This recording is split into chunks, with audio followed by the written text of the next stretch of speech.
everybody, I'm Poonam. I'm an occupational therapist at JLD, and this is Vincent. He's a volunteer at JLD who hopes to become a clinician in the near future. So today we're going to talk about handwriting skills and pre-writing skills. We have a lot of kids who have challenges with handwriting to produce a neat and legible handwriting. And in OT, fine motor skills development is a very important goal that we work with our kids. In order for a child to able to copy letters and numbers, they first have to have a good grasp, and they also need to strengthen their fine motor muscles in order to produce a good handwriting. Some of the activities parents can do with kids at home is playing with Play-Doh. You want to use soft Play-Doh, and you can have the kid roll the Play-Doh into a ball. They can start with making a big ball and then start making smaller balls. So you're going from a bigger grasp to a smaller grasp.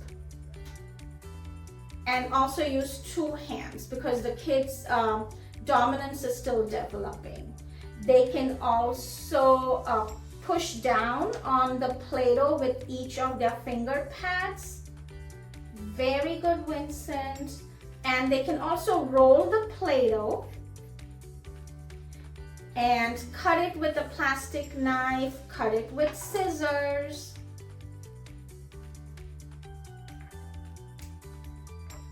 Very good. Or also use the whole Play-Doh and pull it apart. That's also a good strengthening activity. Speaking about scissors, I have two kinds of scissors here. This is an adaptive scissor and this is a child-safe scissor. If your child has difficulty holding on, putting their fingers in the scissor, we will normally start with the adaptive scissor. And we want the child to learn to snip first. Vincent, can you show what snipping is? Very good. So a snip is where a child is making a single tear on the page or multiple tears.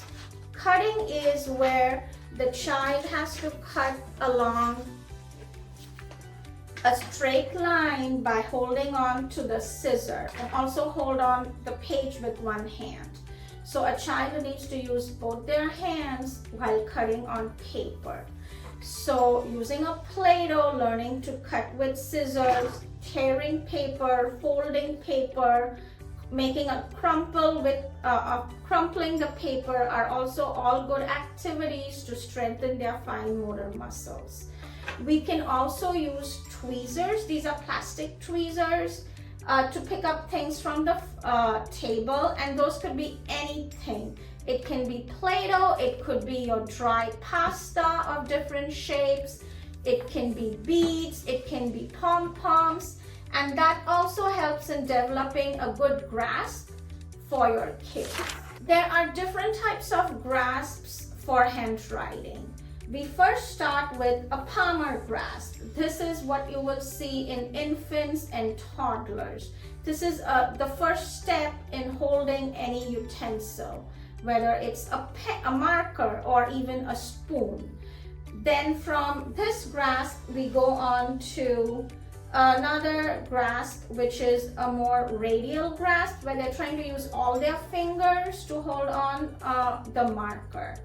And then kids keep improvising and they move on to a more finer grasp. Finally, we want the kids to have a tripod grasp, which helps them to hold the pen steadily, to trace lines, copy shapes. When it comes to pre-writing skills, apart from cutting with scissors, picking up with tweezers, coloring, scribbling is the first step, where the child is just scribbling on the paper. Then we go on to starting with tracing lines. We start with vertical lines, and then we move on to horizontal lines. Then we move on to drawing a circle.